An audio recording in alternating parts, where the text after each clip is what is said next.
안녕하십니까. 민법을 잡은 남자 안영찬입니다. 이번 영상은 핵심 문제풀이 영상이죠. 2020년 공인중개사 시험 대비고 매매에 관한 두 번째 영상이자 매매에 관한 마지막 영상입니다. 자, 이제부터 이제 본격적으로 담보 책임에 관한 영상들이 나오게 되는데, 이 담보 책임은 대단히 중요한 부분이니까요. 확실하게 내 것으로 만드시면 돼요. 그러니까 담보 책임은 양이 좀 많습니다. 그렇지만 제 영상에서 그 초핵심 요약적 영상 정도에 나와 있는 정도만 숙지하신다면 충분히 문제를 풀 수가 있어요. 자, 문제를 풀어보도록 하죠. 자, 8번부터 풀어보면 되죠. 저번 영상에서 우리가 7번까지 풀어봤죠. 자, 8번입니다. 부동산 매매 계약이 수량 지정 매매인데 그 부동산의 실제 면적이 계약 면적에 미치지 못해요. 그러면 수량 부족이죠. 자, 그럼 일단 내용은 어떻게 되냐면, 악의 매수인에게는 아무것도 인정되지 않고요. 선의 매수인만 대금 감액을 청구할 수 있고, 또 잔존 부분이면 잔존 부분만으로는 매수하지 않았을 경우에는 그 매매 계약을 해지할 수도 있고 손해배상을 청구할 수 있거든요. 여기서 핵심은 뭐냐면 악의 매수인에게는 아무것도 인정되지 않는다는 거죠. 따라서 틀린 것을 찾는데 1번 선의 매수인은 대금 감액을 청구할 수 없다. X. 선이면 대금 감액 청구할 수 있어요. 2번 악의 매수인은 손해배상을 청구할 수 없다. 맞죠? 왜냐하면 악의 매수인에게는 아무것도 인정되지 않죠. 자, 제척 기간은 권리의 하자이기 때문에 1년인데 선의 매수인에게만 인정되고 악의 매수인에게는 인정되지 않으니까 항상 언제부터 1년이냐면 안날이겠죠. 따라서 한번 담보 책임의 권리 행사 기간은 매수인이 그 사실을 안날로부터 1년 이내이다. 맞는 질문이죠. 그 다음에 4번인데 요 계약 체결사의 과실 책임은 원시적 전부 불능에만 인정이 돼요. 자, 한번 생각해 보죠. 100평이라 그래서 땅을 샀는데 90평밖에 안 돼요. 그러면 10평을 못 넘겨받겠죠. 근데 이거는 10평이 부족한 것은 계약 체결하기 전이니까 원시적이죠. 근데 100평 중에 10평이니까 원시적 일부 불능입니다.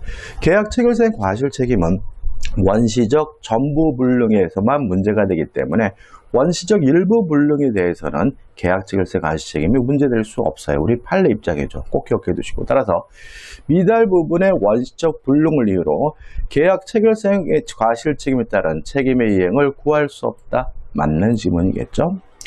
5번 잔존한 부분이면 매수인이 이를 매수하지 않았을 경우 선의 매수인은 계약의 전부를 해지할 수 있다. 맞는 질문입니다. 실제로 우리가 담보 책임에서 문제를 풀기 위해서 꼭 맞는 말은 아니지만 선의 매수인은 다 할 수 있다라고 기억하시고, 악의 매수인이 할 수 있는 거 제가 계속해서 강조하고 있는데 꼭 기억해 두시면 되겠죠. 답은 1번입니다.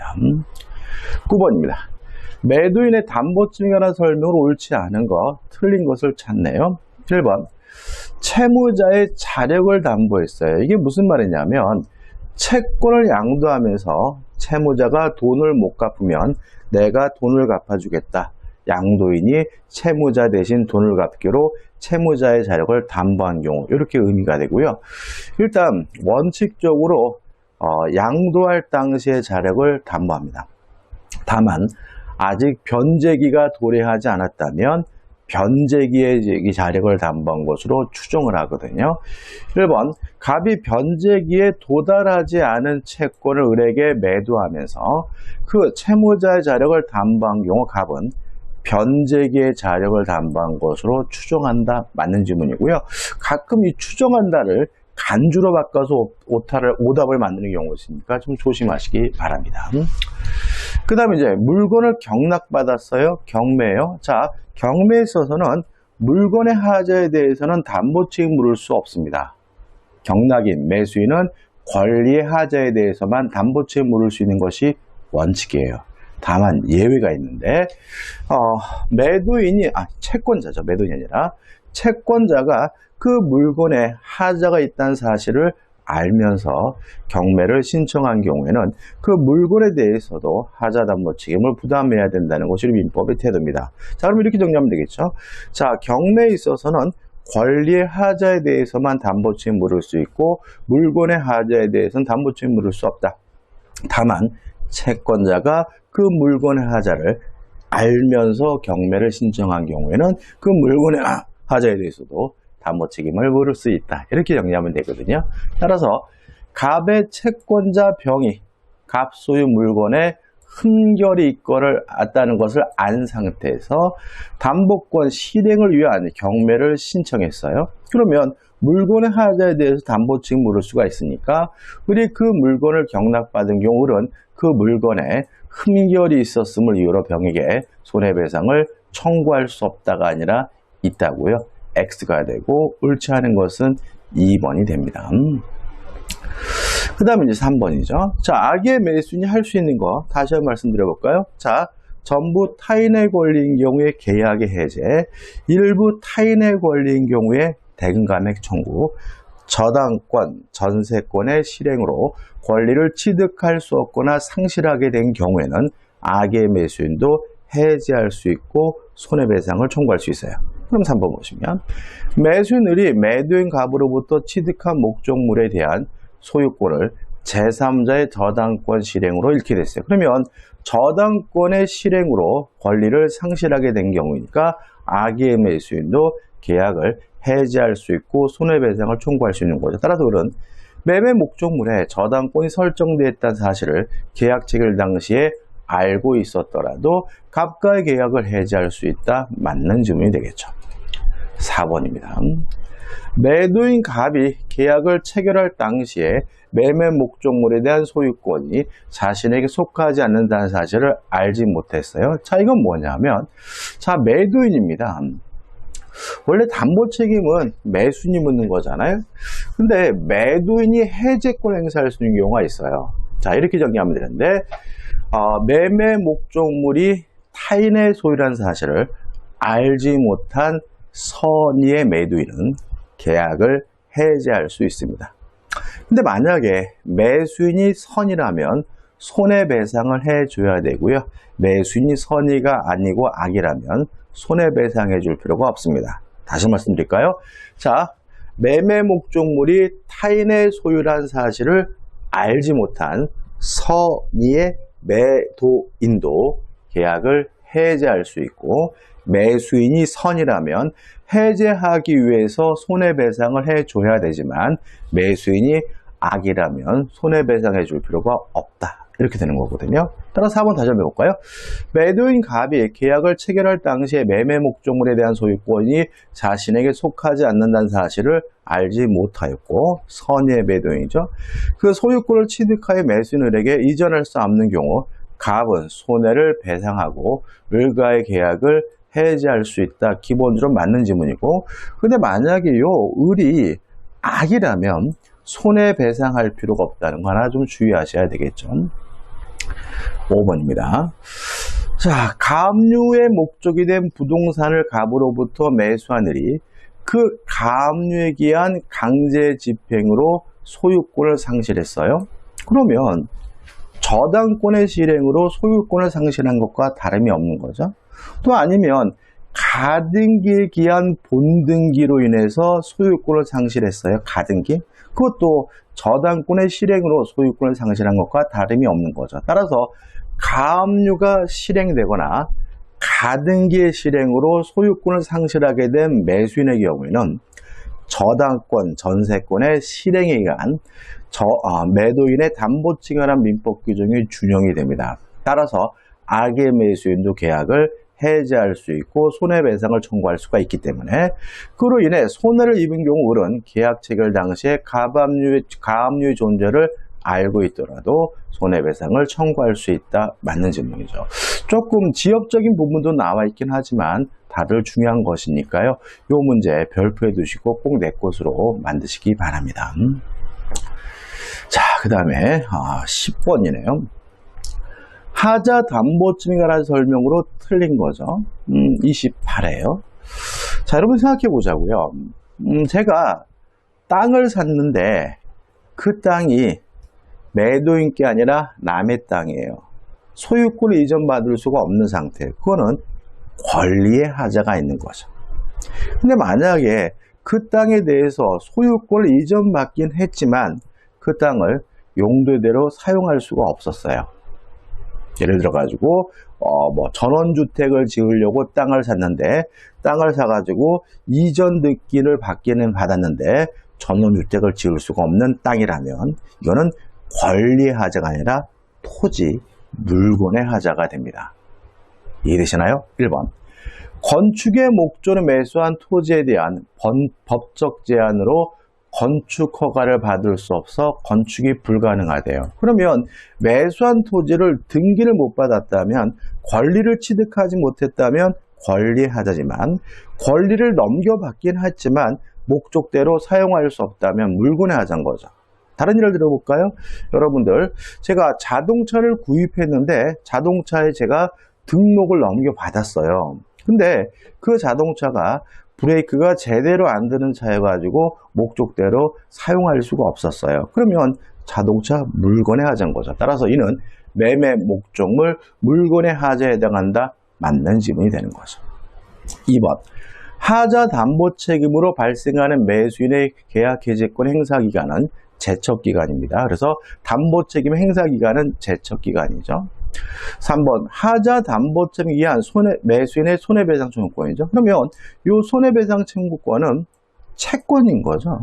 채권이라면 뭐에 걸릴 수 있어요? 소멸시효에 걸릴 수도 있겠죠. 그러면 이 손해배상 청구권은 제척 기간에 걸리고 또 별도로 소멸시효도 걸릴 수 있는 거거든요. 따라서 소멸시효의 대상이 될 수 있다. 5. 맞는 질문이죠. 4번. 매도인이 매매 목적물에 하자가 있다는 사실을 알면서까지 끊어볼게요. 자, 담보책임에 관한 민법 규정은 임의 규정입니다. 특약으로 배제할 수 있어요. 자, 우리가 이렇게 기억하기로 했죠. 계약 자유의 원칙상 계약법의 모든 규정은 다 임의 규정이다. 임대차만 빼고. 따라서 계약법 총칙에 나와 있는 모든 규정과 매매에 관한 민법 규정은 임의 규정이기 때문에 특약으로서 배제할 수가 있어요. 근데 문제는 뭐냐면 하자가 있다는 사실을 알면서 이를 매수인에게 고지하지 않았어요. 그리고 담보 책임 면제 특약을 맺은 경우 그때는 예외적으로 그 책임을 면할 수가 없는 겁니다. 맞는 질문입니다. 다시 말씀드릴게요. 자, 담보 책임 면제 특약은 가능하고도 유효해요. 왜요? 임의 규정이니까. 그렇지만 알면서 고지하지 않은 사항에 대해서는 면제 특약을 하더라도 그 책임을 면할 수가 없다는 거 꼭 기억해 두시기 바랍니다. 5번입니다. 매도인의 담보 책임은 무과실 책임으로 여기까지 맞죠. 그래서 우리가 매매 목적물 또는 권리의 하자가 있는 경우에 매도인이 선이고 무과실이라도 책임을 져야 돼요. 근데 문제는 하자의 발생 및 그 확대입니다. 가공한 매수인의 잘못을 참작하여 손해배상의 범위를 정할 수 없다가 아니라 있다예요. 그러니까 우리가 생각해 볼 것은 원상회복이나 이런 것들은 상대방의 과실은 고려하지 않습니다. 그렇지만 손해배상의 범위를 범할 때는 당연히 상대방의 과실을 뭘 해야 돼요? 고려를 해야 되겠죠. 다른 예를 들어볼까요? 자, 자동차를 타고 가다가 동승자가 다쳤어요. 그러면 그 동승하신 분은 자동차로 다쳤으면 운전하신 분에게 손해배상을 청구할 수가 있거든요. 근데 문제는 그분이 안전벨트를 안 매는 바람에 더 많이 다쳤어요. 손해가 확대가 됐어요. 그러면 그 안전벨트 안 맨 것에 대해서 과실을 참작해서 손해배상의 범위를 정하게 된다는 건 너무나 당연한 거겠죠. 따라서 5번은 없다가 아니라 있다기 때문에 답은 5번이 되는 거죠. 자, 이제 11번입니다.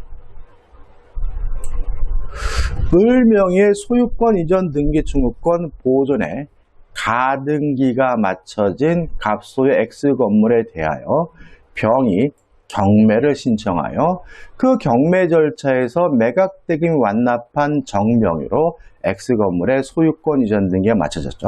그럼 정이 경락을 받은 거죠.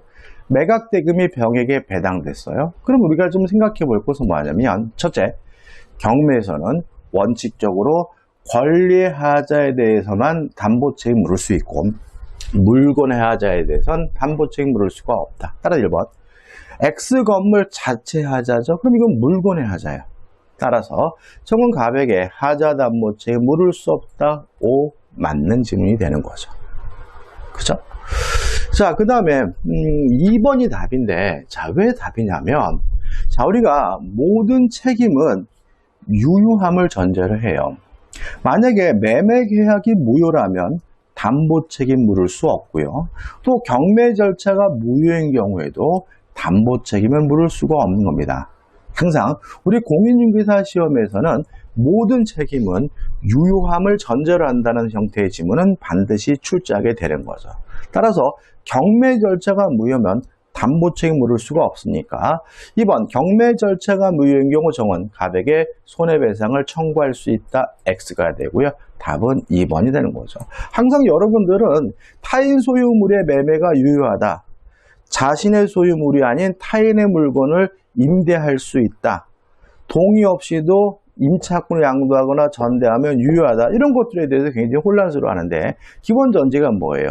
유효해야 책임이 발생한다는 얘기죠. 자신의 소유물이 아닌 남의 물건을 팔아먹을 수 있다는 얘기가 아니고요. 자신의 소유물이 아닌 남의 물건을 임대할 수 있다는 것은 아닙니다. 이런 것이 유효한 이유는 유효해야 뭐가 발생하기 때문이죠?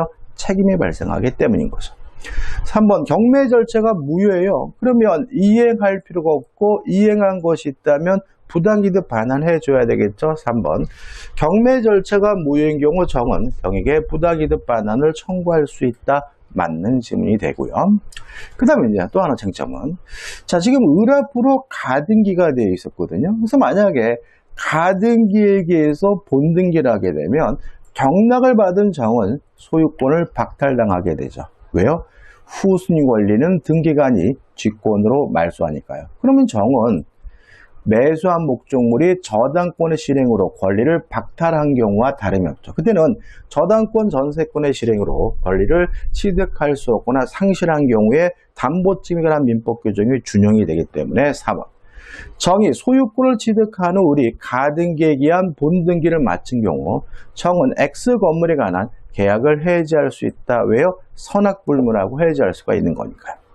5번 정이 소유권을 취득한 후 우리 가등기에 기한 본등기를 마친 경우 정은 갑이 자력이 없는 때에는 병에게 배당금의 반환을 청구할 수 있다. 이거 맞는 지문이거든요. 자, 이걸 이렇게 기억하는 겁니다. 자, 경매에 있어서는 물건의 하자에 대해서는 담보책임 물을 수가 없고 권리의 하자의 경우에는 소유권을 박탈당한 거잖아요. 권리의 하자의 경우는 담보책임 물을 수가 있다. 다만 1차적으로는 매도인인 채무자가 담보책임을 부담하고 채무자가 무자력이면 채무자에게 자리가 없으면 2차적으로 배당을 받은 채권자가 담보 책임을 부담한다. 이렇게 정리하시면 되고요. 따라서 5번은 맞는 질문이고 답은 뭐죠? 2번이 됩니다. 자, 12번입니다. 이번 영상 마지막 문제죠. 27의 기출문제입니다. 답은 굉장히 쉽습니다. 일단 1번 부동산에 대한 매매 등기와 동시에 환매권 보류를 등기하지 않았어요? 그러면 부동산에 대한 환매권을 가지고 제3자에게 대항하려면 당연히 뭐가 필요합니까? 등기가 필요하겠죠. 따라서 환매권을 보류를 등기하지 않더라도 제3자에게 대항할 수 있다는 질문은 X가 되고요. 답은 1번이 되는 거죠. 답이 중요한 건 아닙니다. 그렇죠? 자, 나머지 것들입니다. 자, 환매 첫 번째 기억할 것은 동시에 해야 된다. 뭘 동시에 하냐면 매매에 관한 이전 등기와 환매권 보류에 관한 등기를 동시에 해야 되고요. 또 계약, 매매 계약과 환매 특약도 동시에 해야 된다. 꼭 기억해 두시고 그 다음에 두 번째 중요한 것은 환매 기간입니다. 부동산은 5년을 초과할 수 없고요. 동산은 3년을 초과할 수 없습니다. 만약에 부동산의 경우에 5년을 초과하게 되면 5년으로 단축되거든요. 3번 부동산에 대한 환매 기간을 5년으로 정한 때는 5년으로 단축된다. 5 맞는 지문이고요. 여기다 하나 추가로 기억할 것은 뭐죠? 연장할 수가 없다. 환매 기간은 연장할 수 없다는 것까지 기억해 두시면 퍼펙트합니다. 물론 5번 같은 경우 특별한 약정이 없는 한 환매 대금에는 매수인이 부담한 매매 비용이 포함된다는 것은 당연한 거니까 설명드릴 건 없는 거죠. 그 다음 4번입니다. 자, 법정 지상권이라는 게 뭡니까?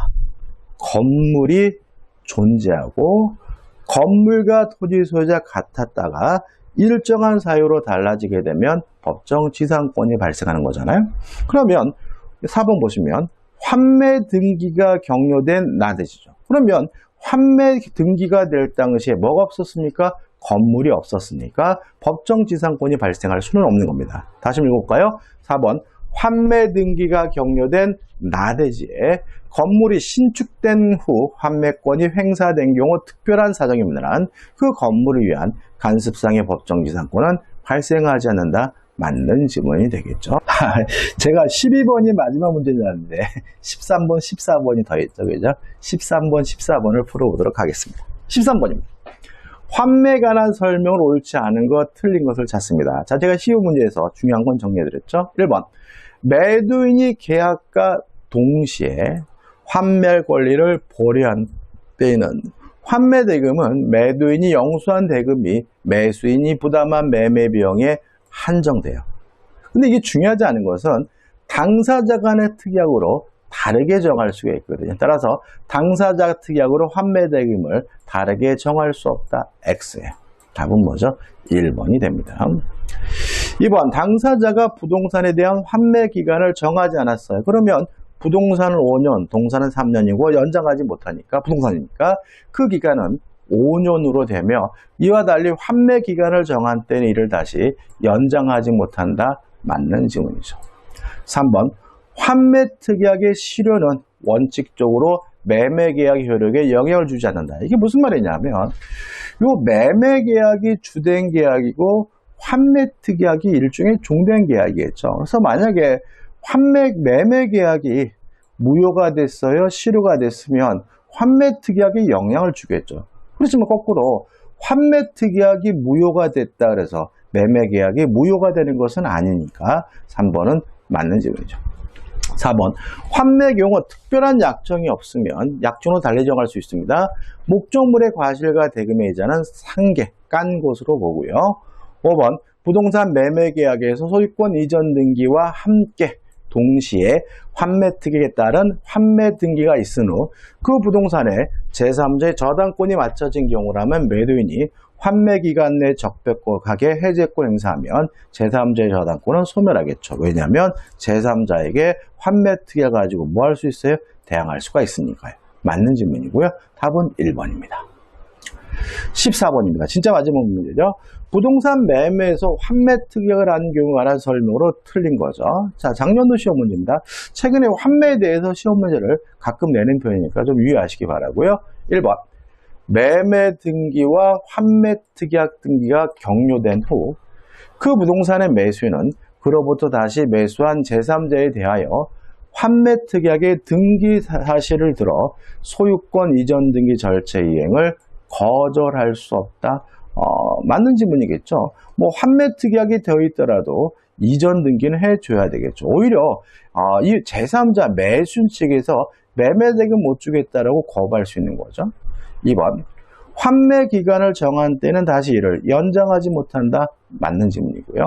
3번, 매도인이 환매 기간 내에 환매 의사 표시를 하면 그는 그 환매에 의한 권리 취득에 등기를 하지 않아도, 자, 환매 의사 표시에서 물권을 취득하는 것은 당연히 법률행위에 의한 물권 취득인 거죠. 따라서 환매권을 행사했더라도 등기를 해야 비로소 그 사람은 물권을 회복하고 소유권을 취득하게 되는 거죠. 따라서 등기하지 않아도 그 부동산을 가압류 집행한 자에 대하여 권리 취득을 주장할 수 있다. X입니다. 다시 말하면 법률행위에 의해서 물권을 취득할 때는 등기하여야 합니다.